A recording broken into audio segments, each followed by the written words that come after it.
Hey, what's up everybody? It's Lids, and we're back for some more Gwent, and today we're playing more of the Switcheroo seasonal event, which is an alternate game mode in which, after each player has taken their turn, we will both swap hands. Today we are going to be playing an extremely powerful deck that somehow we have not yet played, so let's go give it a look.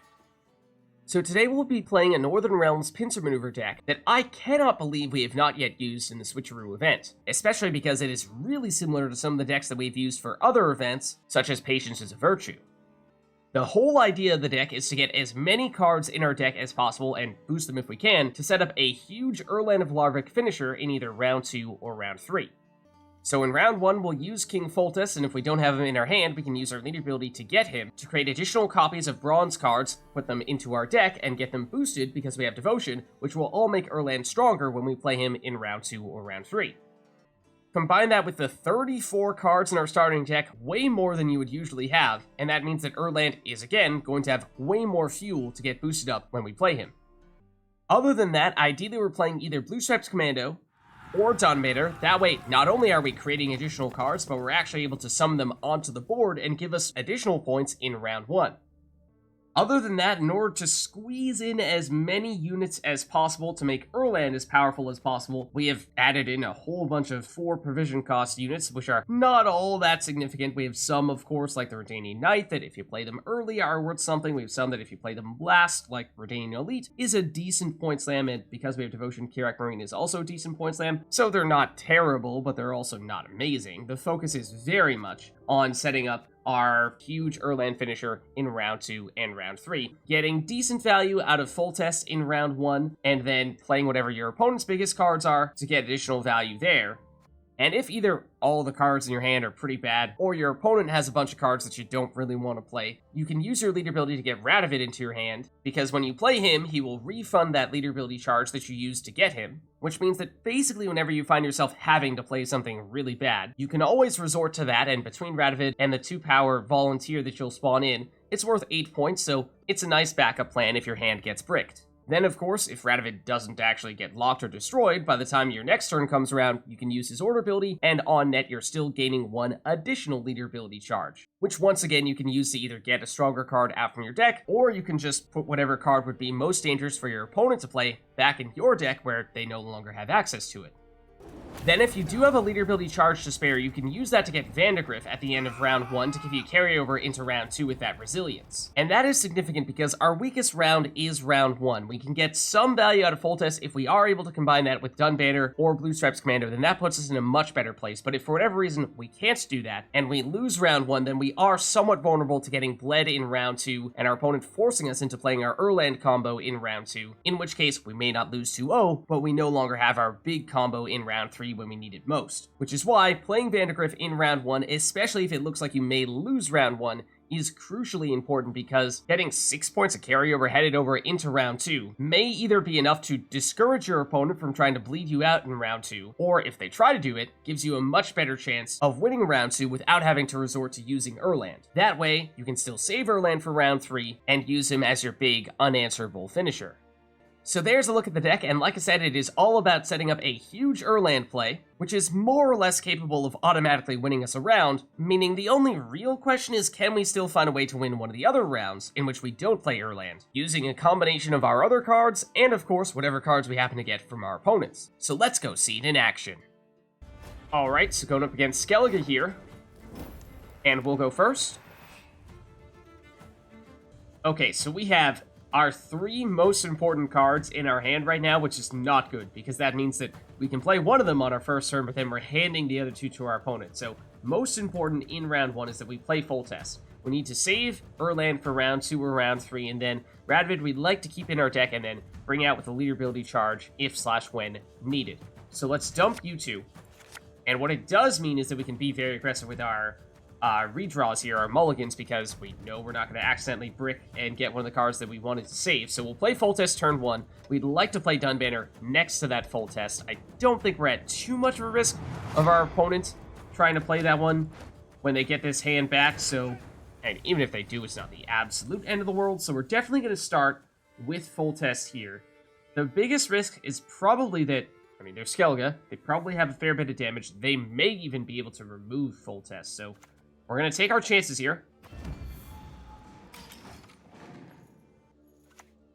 And my guess is they're a Melusine deck. So we'll see if this is to get Melusine. It is probably the best Skellige card by a field mile in this event. Oh, Rune Mage. Okay, a little bit surprised. Monsters. Curious what they're looking for here. Going for the bleed. I mean, those are alchemy cards, so in that case, maybe they're just a full-blown alchemy deck? Oh, wow. They passed up on Delirium, which could have outright removed Foltest. That is. And Giga Scorpion Decoction. Bold strategy. I think, and, oof, man, talk about damage. Yes, they have a whole lot of it. I mean, a whole lot of it. So, tell you what we might want to do here is use a combination of Curse Scroll and our leader ability to get rid of some of these particularly powerful, particularly dangerous cards, like the Delirium, like the Giga Scorpion Decoction, like the Becker's Dark Mirror. Maybe that's not quite as high a priority there, but yeah, I mean, even Saris, that looks a little bit Lippy-like. That's usually the circumstance in which you would play Saris. But I think let's go Curse Scroll first to get out. We could even go, I know we have Dunbanner in our other hand, but let's go here. Put you back. Play you next to Foltest. And then ideally we'd also swap out one of these other high damage cards like Delirium. But we're running low on time on our turn, so I don't think we could have pulled that off without making a mistake. But that is one of the benefits of our leader ability, is going that route, getting rid of some of our opponent's most threatening cards. Not too concerned about Aretuza Student. Yes, it does give them 1 additional point per turn with that boosting ability, but I don't think that's going to be too much of a problem for us. So what we can do now is one of two things. We can either play Dunbanner next to King Foltest, and that will mean that this will get boosted every turn. We will automatically summon all the Dunbanners from our deck, giving us tons of points in round 1. However, we're going to flood that row with all of our boosted Dunbanners immediately, rather than keeping them in our deck, which means we have fewer boosted cards and fewer cards in general in our deck, so Erland is not quite as strong in round 2/3 as it would be if, say, instead, we boosted up the Blue Stripes Commandos and create copies of those in our deck, and then we have the choice of deciding, do we want them in this round, or do we just deliberately not use the order ability and say, alright, that's fine, we'll instead just keep them all in our deck for the bigger Erland in round 2. So I think what we'll do here is we'll go Meditating Mage, because that will generate value over time. And we're going to deliberately withhold the Blue Stripes Commando boost for the moment. Okay, it's Uma's Curse, which is, of course, on the high end, potentially one of the better cards in their hand, but on the low end, could be one of the worst cards in their hand. I mean, it's probably not going to be that bad, but it's not guaranteed. Oh, that was good, though. That was good. That gives them enough damage to get rid of Foltest. I mean, they, as we said previously, they technically already had a way to get rid of Foltest. We got a little bit of value out of Foltest. I think we got 2 additional Blue Stripes Commandos in our deck. So ideally, of course, we would have gotten a little bit more, but it's not atrocious value. And then, in which case, the Delirium is not nearly as dangerous as it was before. I mean, we may want to use Blue Stripes Commandos now, because there's enough damage from Delirium to just remove the Blue Stripes Commando altogether if they want to play that in the melee row. But Saris denying them that is also quite tempting. I always forget which the Shield Maiden is and which the Queen's Guard is. Might even, usually, if you're going Lippy, you would go Shield Maiden. But since we don't have an easy way to self-damage, and we don't have other ones in our deck, we might go Queen's Guard by playing you in the range row. That might be what we go for here. I think it is. And I think I am going to use the Blue Stripes Commando, because we were at risk of, if they did choose to go Delirium, they had enough damage to remove that Blue Stripes Commando, which would have meant that, sure, we would have kept these Blue Stripes Commandos in our deck, which is not bad for round 2/3 to get the Erland stronger, but just to be a little more confident in our round 1, wanted to make sure we still got those guys in. And we can, if we would like, go for a Blue Stripes Scout to create another one, because with no Foltest, we would not otherwise be able to create additional Blue Stripes Commandos, but that means this is worth, what? Technically 8 points? Which is not, it's slightly more than this. Yeah, It is technically the highest point play we have remaining. So let's go that route. And it means, once again, we have this choice of either selecting this ability or holding it back. And I think on this occasion, we will deliberately not use it yet, because we may not need that additional 4 points. This one is not as urgent because we have so many Blue Stripes Commandos out here, they aren't going to be able to destroy all of them, whereas last time, if they wanted to, they could have destroyed our one Blue Stripes Commando, preventing us from using that order ability at all, removing that option of summoning them all out. Because at least at the moment, we are still in the lead. So that would mean that we may be able to get 1 more points out of Erland if we keep the other Blue Stripes Commando in our deck. So what still makes sense here? Becker's Dark Mirror, how boosted are you? You're boosted by 2. That doesn't help us that much. You're boosted by a whole lot. So it would basically just be worth 7 points to get rid of get rid of the Redanian Elite, which... Ooh, hold on. Hermit on Queensguard does give us an additional Queensguard. That's kind of intriguing. I do like that. This is not super time sensitive, so you know what? I think we do go this route. And then timing-wise, on Meditating Mage, we should either use it this turn or next turn. Guess we'll do this turn. So now we can use the Queensguard's ability. Okay, they'll go with another Redanian Elite, so plenty of potential targets for this Becker's Dark Mirror. Oh, we can also do it on the Bruxa, potentially. But I don't think that's going to be worth quite as much here. So, let's see. At this point, you're worth 7. It's probably going to be our best option. You're worth, what? 6 plus armor, which technically at this point could be worth doing on the Queensguard, because it's still going to take a few more hits from the Hermit. So that actually, technically speaking, might be worth more points. It's close. Something like that. Obviously, we'll play it in the Ranger where it's going to get the formation, so 1 more boost. We won't be able to use that order ability just yet, but anyways, we need to do this first.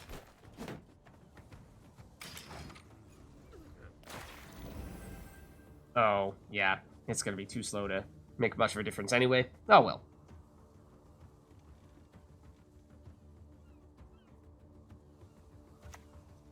Okay. Runestone. Unlikely to be a huge factor. Okay, well, somewhat surprisingly. Looks like they are copying us a little bit here, I suppose.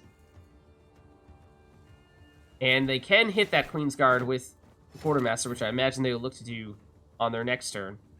So, one thing we... Oh, speaking of damaging Queensguards with a Quartermaster, we could still do that. I was going to say, one thing we can consider doing is using Pincer Maneuver to get a Radovid out here to get the additional leader ability charges off that, and then we could even use one to get Vandergrift to give us carryover going into round 2, which helps if we don't win round 1. That Vandergrift is really useful to at least discourage our opponent from trying to bleed us in round 2, because that's our biggest weakness. If we lose round 1, getting bled and forced into playing Erland in round 2 is quite painful, but I think that's not yet urgent. So I think we'll still have enough time to do both those things with our next 2 turns if we'd like. Let's go with the Quartermaster. I'm intrigued. I'm intrigued by, well, first we technically need hit you. Because then we can do... No, was a right click to undo that and go with the Queensguard's ability. Excuse me? Okay, I mean, it's one extra point of damage, so be it. I was going to give her armor so we could hit her again. But, alas, so be it. We are running somewhat low on space. Board space, for what it's worth. That may become a little bit of a factor, because if we do use a leader ability charge, we're going to spawn in another volunteer in this melee row. And that's going to take up some room. So, at this point, the question is, do we go with Radovid? And I think the answer is probably yes, just to get more leader ability charges. And in terms of points, it's probably a little bit overkill in this round, but I think it's still fine. So we get Radovid, and between him and the volunteer that will spawn in, That means that we will get 8 points out of this play, and might put Stun Banner back into our deck for the potential to have Thinning in the future. Then Radovid gives us that leader ability charge refunded, and sure, we'll give him the boost in the armor. And then on our last turn, we can use Radovid's ability to get one more leader ability charge and swap out whatever last card they have remaining, and then take a swap out that card to get our Vandergrift to get the carryover.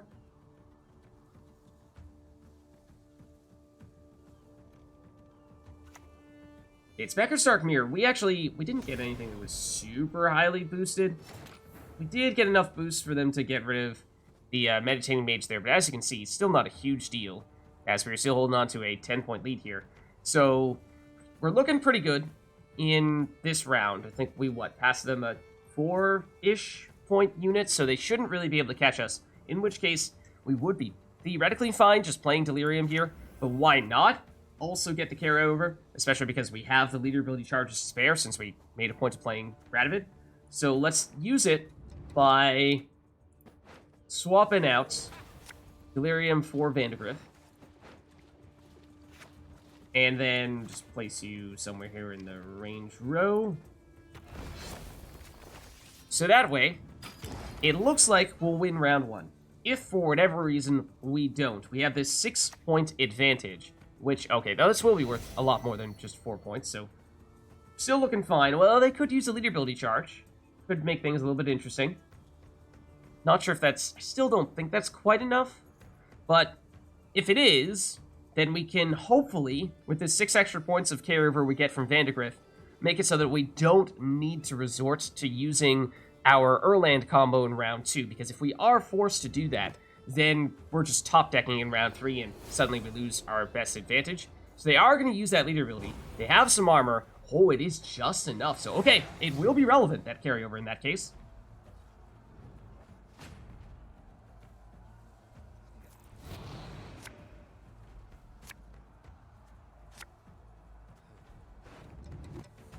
Okay, and in terms of what we have here, Redanian Knight is decent in a long round, but of course in a 3-card round, it's worth not all that much. So it's actually not a terrible card to pass over to them. The Enchantress is a slightly quicker source of points, so we may look to pass this, or rather pass this over to you. Reinforcements, depending on what they play on their next turn, they may not be able to use this at all. So I think this is fine. We'll play the Enchantress. We'll likely force them into playing Redanian Knight, and then reinforcements we could either use to get another Enchantress, or we could use, if necessary, a leader ability charge to make our Erland combo happen. So this is why the 6 points of carryover is going to be key, because our biggest vulnerability now would be them going big enough to bleed us.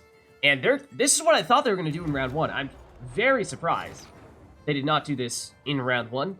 I would have thought, would have done any and everything possible to play Meluswitch in round 1, increase her base power as much as possible, and then use a card that gives them the ability to summon her from their graveyard back onto the board in round 2 or round 3, functionally giving them a whole lot of carryover by getting a, what could have been, 20-ish base power unit. They didn't go that route for whatever reason. So now they have much less time to boost up or increase the base power of Meluswitch, so it's not nearly as effective. But I think what we'll do here is we'll go with the Enchantress, and we'll give the Vitality. And what we're going to need to see is we are going to force them to play the Redanian Knight, because Reinforcements doesn't do anything for them. So this is going to be only, 4 points for them? Which is not great. And what did they give us? A Shield Maiden, which I think they do have another Shield Maiden in their deck. Yeah, there's the Redanian Knight. They are going to use the Rain, but we have the shield, so it mitigates a little bit of the damage there. What we really want to avoid is having to play Erland in this round. So what we could do is, let's just see. Because we have a leader ability charge to spare here, if we have any other big-ish cards... The Kerack Marine is actually not a bad point slam. That's 7 points directly from the Marine and 2 points from the leader ability. So that's an option if we think we can do better than whatever they're giving us here. And that may be worth considering, because Shield Maiden, we don't get a lot of value out of. We're definitely going to get more if we do the Kerack Marine. And the Magic Compass, I'm a little bit concerned about them being able to set that up for any legendary card they'd like, but I think we still go leader ability here. I think we do go Kerack Marine. And let's get rid of the Shield Maiden. And cancel this out. Go here. And boost you up. And so what this does is it's sort of a middle ground. It gives us more points on the board, making it harder for them to pass us in this round. Magic Compass is a bit of an unknown. We have no idea what they're going to get here. So it took a little bit of a risk. I knew they were going to be able to... Okay, yeah, it's not super effective when Melusine has only been damaged a tiny bit. So we should still be fine here, even with that damage. But we can, for what it's worth, just to be super safe, play reinforcements on the Marine and get the additional Marine out here. And this is worth a fair number of points, so that's not bad. And we still have a leader ability charge remaining. That's what we'll use to get Erland in the next round. They may be able to bring Melusine back in round 3, but even then, she's just going to be 9 base power, which is, I mean, it's something. But they're obviously playing a card to get her back with that 9 base power. So 1 card, 9 power. It's still a decent option for them in round 3, but it's not going to be nearly as effective as, like I was saying, if they had played her early in round 1 and increased her base power from the get-go. It could have been a 20-plus point play. So we dodged a bit of a bullet there, and fortunately, we set ourselves up well with Vandergrift in round 1, getting the carryover into round 2.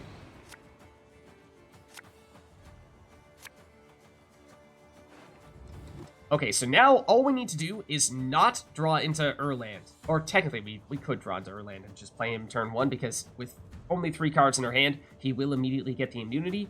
So that's still relatively okay. So what we really want is to give them a bunch of terrible cards, like the Traveling Priestess is worth 3 points, and just 3 points. Tridam Infantry, likely just 4 points.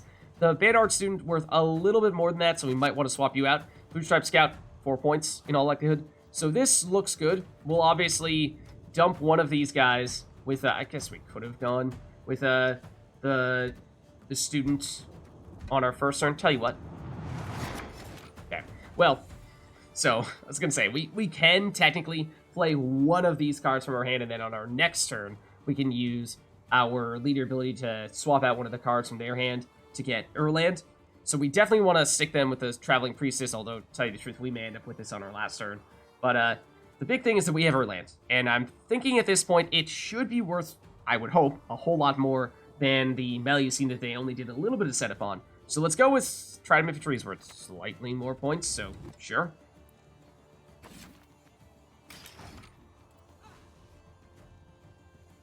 So we are expecting for them to find a way to bring back Melusine from their graveyard with Sigdrift is right, Fukusia, something like that.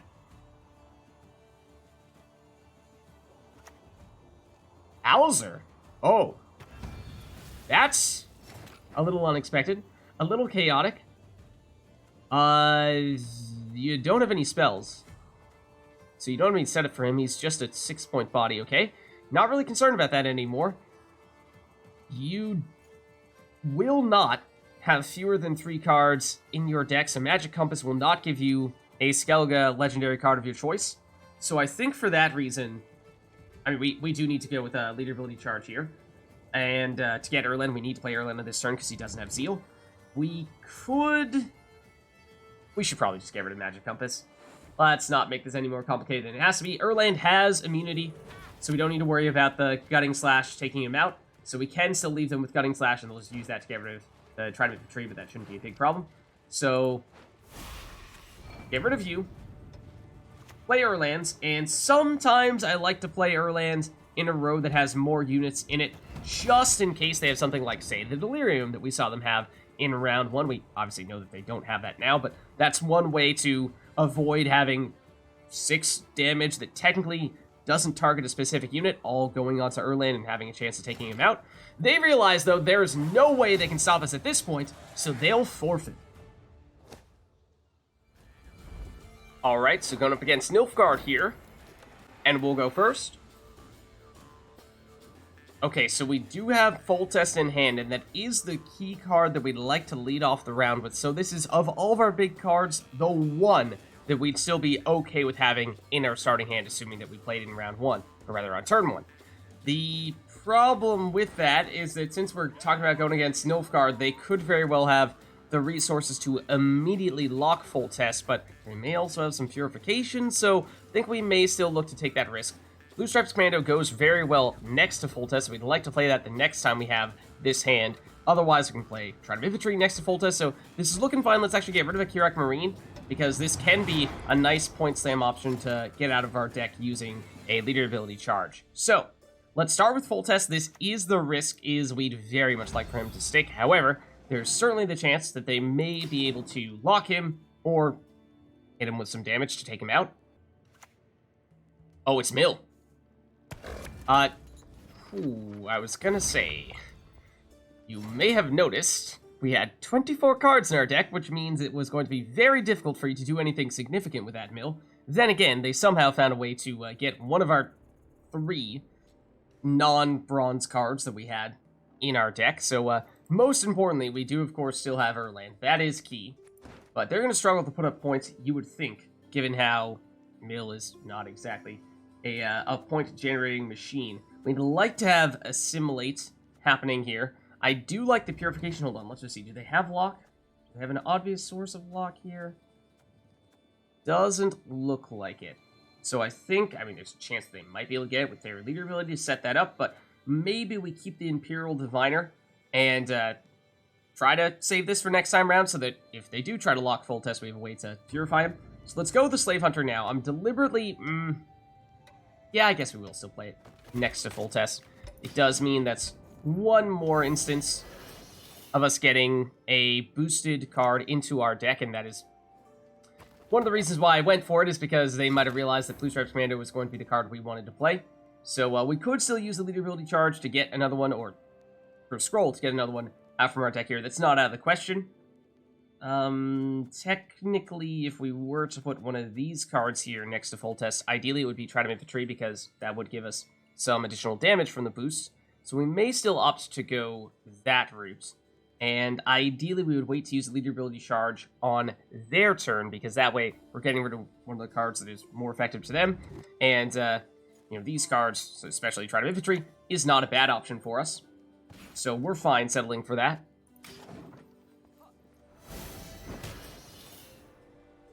Because there's the damage. Mastercrafted Spear. Oh, I forgot that's been reworked. Yes, does give them sufficient damage to get rid of Foltest. I'm not sure we would have had a way to stop them from doing that anyway, short of just playing that. But what we can do now is we can still go with round 2 of AssiMILLate, which is definitely going to give us... I mean, they're not going to have any AssiMILLate engines on the board, so that's going to be a great way for us to generate additional value. And what we could also do is we could even use a leader ability charge, probably next time we have this hand, to put the Mage Assassin back into our deck. Use Blightmaker next time we have this hand to put Mage Assassin on the top of our deck. We unbrick this hand and actually get the value out of this, which would be pretty nice. But of course, the AssiMILLate is the key here for the moment, and purification doesn't really matter right now. So... okay, let's look a little more closely. Do they have damage here? No. Outside of potentially the Mage Assassin, but that's not sufficient to do anything interesting to take out Slave Hunter. So we don't need to rush into this damaging order ability, in theory. Okay, they'll go Meditating Mage, which means now we can threaten removal, or at least significant damage with it, and potentially get rid of a more threatening card. So we know they don't have Devotion, which means this Kerack Marine is not all that intriguing to them. This will be one of our best point slams, along with the Redanian Elite. This would be another card that they would probably hesitate to play, because we can almost get rid of the armor with the Slave Hunter and reset it down to a 1. But, technically, the Blue Stripes Scout is worth a fair bit to them, because they can create additional Blue Stripes Commando and summon it out. We should definitely play the other... that is extremely misleading. That's not what a Cintrian Enchantress looks like. I was like, well, we don't want to give them the the the resilience, but I know that that was not actually a second meditating mage. Mind games there. But why don't we should probably go Kerack Marine. And then what we can do is we can use it to boost the Tridam Infantry and deal some damage that way. Okay, it's Kingfisher. Fisher King. For Affin, okay, not so surprising they have more cards like that. They had so many cards that they were centered around putting things to the top of their deck that made sense. Technically, Albrecht was just a better version of the same thing, so I'm a little surprised. I guess functionally the same, just points on the initial unit versus points on Affin.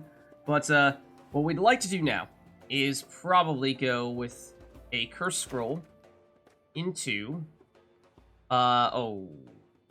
Yes. Curse Scroll. And... Where is Radovid? Where'd you go? Where is he? He's hiding. Actually, though, I legitimately can't find him. Where'd he go? Okay, I legitimately can't find him. Did we already play him or something? I'm not sure. Then we play Vandergrift. Let's get the carryover. Am I blanking out? Where is he hiding? I legitimately could not find him. Did they do something to get rid of him?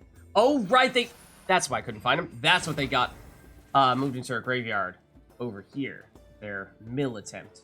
Okay, I was not completely going crazy. I was just forgetting. That's a little more comforting. All right, so we at least get the carryover on Vandergrift. But now we can... I mean, we probably can't really remove any engines with the Slave Hunter, unfortunately. As I was saying, technically speaking, the Blue Stripes Commando is worth 8 points for them. They may not realize that yet. So we probably do want to go that route, or Redanian Elite, which is slightly less than that at 7 points, but is worth more to us than this is, because, I mean, it does still give us one more card in our deck, which means more points for Erland, yes, but So I think we go Redanian Elite, and we're going to row stack a bit here, because that means that the Lyrian Scytheman is going to be a little bit more effective, when we do choose to go that route.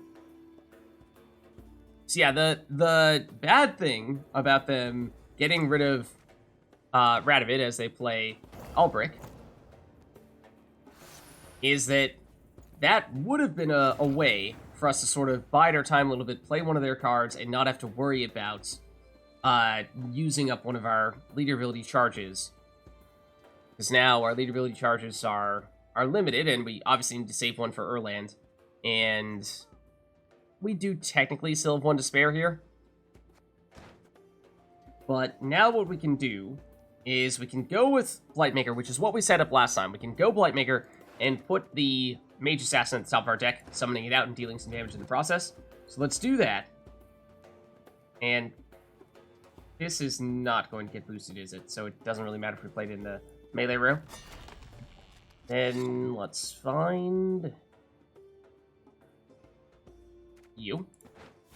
What's the trouble with a deck as big as this? It's hard to find stuff. We could destroy you. Not sure that matters all that much, but with the additional value from the Mage Assassin and the Guardian, that actually added up to a decent number there. Okay, they're going to use their leader ability, which means they can swap out all of the cards that were from our starting hand if they would like to. But we can return the favor once. Okay, they do leave one of the cards from our starting deck. They go Dandelion, which is a solid play for sure. We'll see what they draw into. But it means they can play another card, and I think it was this that they just drew into, and we certainly have more cards in our deck than they do right now. So what do they keep? They kept the Griffin, which are Adept, so we should not leave it with them unless we, well, I was going to say we play Verification, leave them with just this 4-point body. Then again, Verification is worth 0 points to us and 0 points to them. So this is a good opportunity for us to either just play this 4-point Griffin Witcher Adept or use a leader ability charge and get probably the Marine. Probably the Marine, or technically reinforcements, to create another Slave Hunter would be a little bit better. So let's do that.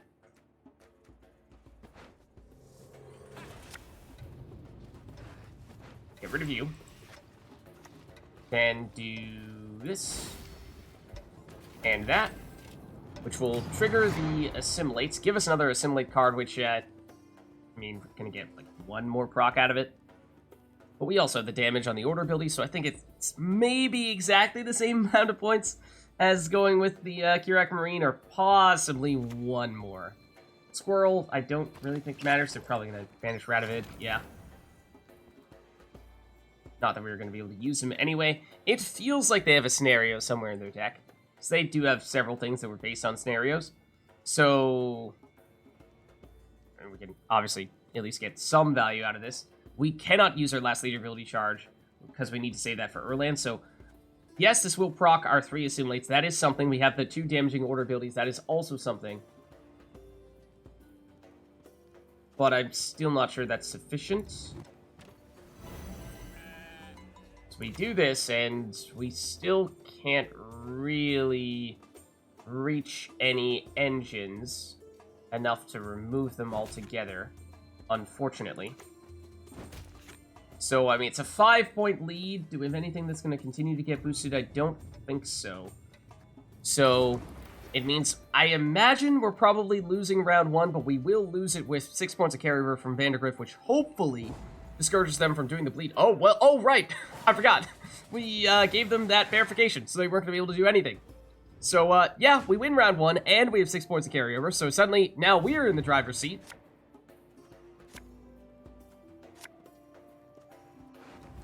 So, what I would like to do here is probably just go all in and use Erland with our leader ability charge. So that means we are looking to just have bad cards, for the most part. Erland is Adrenaline 3, right? So even if we draw into him, yeah, even if we do draw into him here with a mulligan, we are still going to be able to play him and get the immunity. So that's relatively safe, in which case we can be kind of aggressive here and just try to get bad cards to pass to them, or cards that are worth much more to us than they are to them, like Dun Banner. That may be the case. The Redanian Knight is not worth very much in a short round, but this may still be worth us playing in the first round unless we swap it out for, yeah, Radovid's Royal Guard. We can do that. And we'll play in the range row for a little bit more points. And then if we do get this Dun Banner back, then we can use the order ability from the Radovid's Royal Guards to summon it out from our deck, which, yes, it is still there, the other one. So that's a possibility. And depending on what they give us here, once they're done taking their turn, technically we have the choice of either going with our leader ability and Erland or not. So yes, as expected, they do have a location. It is Mushy Truffle. So they're trying to... Oh, Magna Division. A little surprised by that. Okay, well, they do have another Magna Division. Unfortunately, we have split our cards across different rows, so that's not really going to work for us. If we want to use Erland, we do need to do it on this turn. And I don't think they have the means to catch up to us here. Mushy Truffle... Sure, we'll give them potentially 6 points, but I'm not even sure they're going to get enough units next to each other to pull that off. So I think what we do is we go leader ability here. We get Erland. They do not appear to have any way to stop him. So we will... Actually, is it better to... These are worth a similar amount of points. Technically, Scytheman... set up by Mushy Truffle might be a little bit better than a second Magna Division. I think we might actually want to get rid of this. And then we go Erland here. He has immunity, so even if they did have a way to, say, block him, I mean, he can't get targeted. So with the 21 cards in our deck, it's going to be a pretty big boost. And that would have been the card we would have liked to have played Dun Banner, because then we could have boosted it with the Radovid's Royal Guards and thinned it out a little bit, but... Alas, shouldn't matter too much. They technically can get some value out of verification, or they would, except they're not going to play this card, because this is the last card they play, this is the last card we play. So it's Griffin Witcher, Adept, and sure, we'll boost it as well. And then the big thing is, of course, this Erland, which is a casual 23-point boost. So, sure, they may get some points out of Mushy Truffle, but it's definitely not enough to make up for our big Erland boost, and that means we'll take the 2-0 win. Alright, so going up against Scoia'tael here, and we'll go first. Okay, so we do have Radovid in hand. He is largely a, well, I guess we could still play him on our first turn. We want to make sure that we are having just one good card at most in our hand to start things off with so that we play it and don't give our opponent a chance to play another good card, which is why I'm going to want to get rid of Vandergrift. That is definitely a tech card, mostly to prevent our opponents from bleeding us in round 2, or at least discourage them from doing so if we lose round 1, so let's get rid of you. And this looks much better. We may want to put reinforcements back into our deck, just in case we get a way to play a special card from our deck, so I think we stick with this. And, I mean, technically, getting rid of Radovid, I think, is still the way to go, because we would like to begin by playing one of our cards that we can create copies of, namely a bronze card, rather than Radovid, who, because he's a gold, we can't do that to. So that means Dunbanner is almost certainly what we're going to want to lead off with here. Yes, Redanian Knight does generate some value over time, so the earlier we play this, the better. Same with the Aretuza Student. True. However, we are going to get a special combo set up for that Dunbanner. Technically, we could go, or actually, I guess we can't go leader ability on our very first turn to get King Foltest down here to create copies of just the volunteer that we spawn in. Okay, they are going to damage that Dunbanner, but that's not that big of a deal. Let's see what they have. Oh, this looks... Is this a full-blown neutrals deck? It might be. There are some bombs, so there's definitely a chance that there will be a Matic in here somewhere. Decoy, honestly, could be a little bit useful to us at some point. But anyways, ooh, Bar's not bad either. What we are going to do here, though, is we are definitely going to use a leader ability charge now, or even, I guess we could go Curse Scroll. Yeah, why not?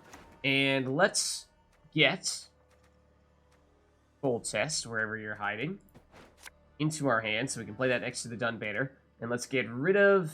Is there any card that looks particularly troublesome here?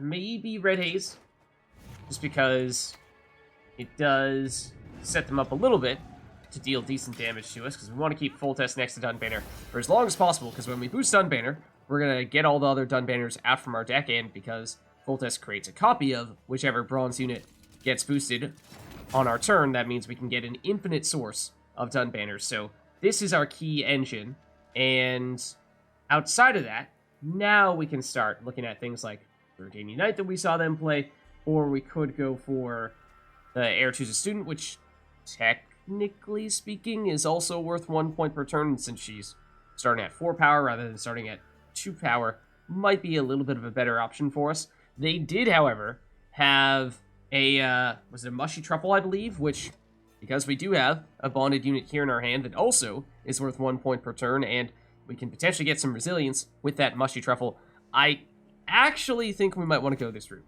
It's probably still going to be worth slightly fewer points, because it starts at 3 power rather than starting at 4 power.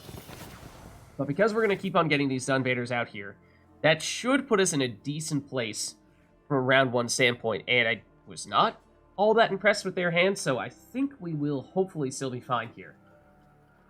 And that way, we can get some resilience going. Ah, that's the card that we were planning on using. And I suppose we telegraphed it a bit by playing the Meditating Mage. True.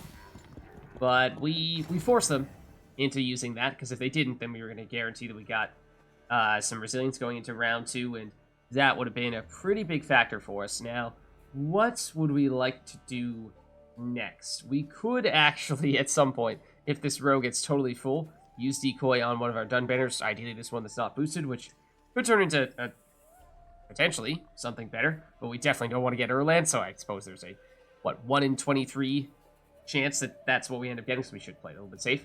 So, instead, 7 points. Aguara, hard to say for sure what it's going to be, but I think this is probably still the best card in this hand right now, and... Could get rid of the Caravan Vanguard, and that's That's not bad. We'll go range row, just because this melee row is going to get really crowded with the stun banner, so we want to try to leave ourselves as much space as possible for that. And worth noting that... Okay, well, yeah, they'll go Redanian Knight. That's also a point per turn. That makes sense. Worth noting that Mata there is a trap. Almost never play Mata whenever you see your opponent has one in their hand. It may seem like a good idea drawing it to one of your best cards, but by doing so, you are handing that best card to your opponent because you're not going to get a chance to play it on that same turn, and your opponent will as soon as you pass the hand over to them. So be very careful with Mata. So outside of that, now we do still have a source of 1 point per turn, an Aretuza Student, solid engine for us. I think we're definitely going to go that route now. The Cintrian Enchantress probably next on our list, and Radovid's Royal Guard's not bad either, and then Redanian Elite would be the ideal point slam at the end. Let's see, how many boosts or how many vitalities is that worth at the moment? We'll probably still want to wait a turn or two before we do that. Another thing worth considering is that we can use a leader ability charge to get Radovid out from our deck. Wanted to not have him in our starting hand because I wanted to prioritize getting Foltest out here as soon as possible, and the Dun Banners to combine with Foltest, and if we had Radovid in our starting hand, then we would have been forced to play him round 1, or rather turn 1, otherwise our opponent would have immediately played him. So it would have forced us into playing things in an unideal order, so that's why I didn't do it at the very beginning. And what we could do is if there's anything that we are particularly worried about here, like maybe the Caravan Vanguard, since they do have one already on their side of the board, they will get that bonded ability to trigger. Perhaps we use a leader ability charge now, and we use that to get Radovid. And so that means we basically get a free turn in which to play whatever card we want from our deck rather than being forced into playing a card from their hand.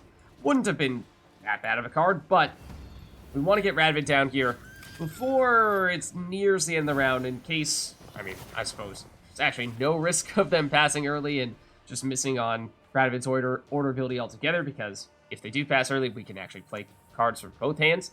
They go for an early Redanian Elite. Yes, it is 7 points, so it's certainly not a bad card, but the Cintrian Enchantress is, I guess that's 6. Okay, fair enough. Fair enough. So, in which case, and it's probably what we're looking for here, the Radovid's Royal Guards is an interesting one because if we play this in the range row, we'll actually get a copy of this rather than a copy of the Dun Banners in our deck, which, because we're full in the melee row, there's sort of something to be said for that. We can also use the Aretuza Student to boost a card other than the Dun Banner to create a copy of that if we find ourselves not wanting additional Dun Banners for whatever reason. But I think we're still looking at Enchantress here. Probably still makes the most sense. And why don't we... I guess we'll just make Foltest a little bit bigger. Make sure we click on this. And at this point, we should trigger this. Otherwise, we're not going to have enough time for that Vitality to all kick in. So it's looking quite good for us here in round 1. Which means at this point, we should really be starting to think more about round 2 and round 3. But that's really our strength with this deck, is round 2/3. Because we will have the big Erland finisher. So not too worried about that. I actually, what I perhaps like least about our hand right now is that I was saying how Mata is a bit of a trap card because it will hand our best card to our opponent, which would be Erland, which we obviously don't want. But since our melee row is full, we can't deliberately brick Mata and prevent ourselves from drawing a card that way. But if we play her on our very last turn, it's still going to work. Actually, even then, we may still be forced to play her. Fortunately, we have enough of a lead here that if we quite literally need to discard Mata, then I think that's still an option for us. So, at this rate, probably looking to use this Redanian Elite to, or rather this Redanian Knight to get rid of this Redanian Knight, or reset this Redanian Elite. And then, I mean, I guess we can wait a turn before we use that. So yeah, now we will continue to boost this Dun Banner and create additional boosted copies in our deck, but because there's no more room for them to get summoned in, they will stay in our deck, which is actually not a terrible thing in this circumstance because we have a 30-point lead, so we are almost certainly going to win round 1. And at this rate, We just want to have as many units, and particularly boosted units, in our deck as possible to set up Erland and make him bigger in round 2/3. So now let's go with the Cintrian Enchantress. Technically speaking, because we did have the chance to play Radovid and use his order ability, we have 3 leader ability charges, which means if we were really hard pressed in round 1, we could use a leader ability charge to get something else out from our deck. For example, we actually could justify going with Vandergrift here just to get more resilience, which honestly might be worth doing. Technically, we could do it on our next turn. I suppose we might as well play the Cintrian Enchantress now, and then we'll just use that last turn in this round to get Vandergrift. So then here, quick mention on the Vitality from the Enchantress. I believe the boost from Foltest always, or really any end of turn automatic boosting, I believe always triggers before Vitality. I didn't realize that was a thing until I was testing the deck out a little bit earlier today. I could be mistaken about that because I was a little bit surprised. But, so I don't really think this is a workaround for defining or, choosing which card you're going to get to create additional copies. So this is what I was referring to before. We would, in this case, normally be forced into playing Mata in the range row. We would draw a card, and we would draw into Erland. We would pass Erland to our opponent. It would break our entire round 2, round 3 combo. We would potentially lose the game with this one play. So all the more reason for us to go leader ability here. And so we'll use Vandergrift. We won't have room to spawn an additional volunteer, not that it matters too much. Get rid of Mata, put her back into our deck, play Vandergrift. And so this means we get more carryover going into round 2, which means we will probably look to push in round 2. We can use Aretuza Student, that 5 power boost again. If for whatever reason we found ourselves not wanting to get more done banners onto the board, maybe, for example, you have more than enough points in round 1, as currently appears to be the case, and you just want to keep as many cards as possible in your deck by boosting a card that is not going to immediately get summoned out, then that would be an option. But they're just going to forfeit. Didn't even need the Erland, but with that, plus Vandergrift, we would have been far and away outscoring them in round 2 as well. So there's a look at a powerful Northern Realms deck for the new Switcheroo seasonal event that I can't believe that we hadn't used. If you liked the video, then make sure to hit the like and subscribe button and leave a comment down below to let me know which other cards, archetypes, and factions you'd like us to experiment with next. Thank you all for watching, and I'll catch you next time.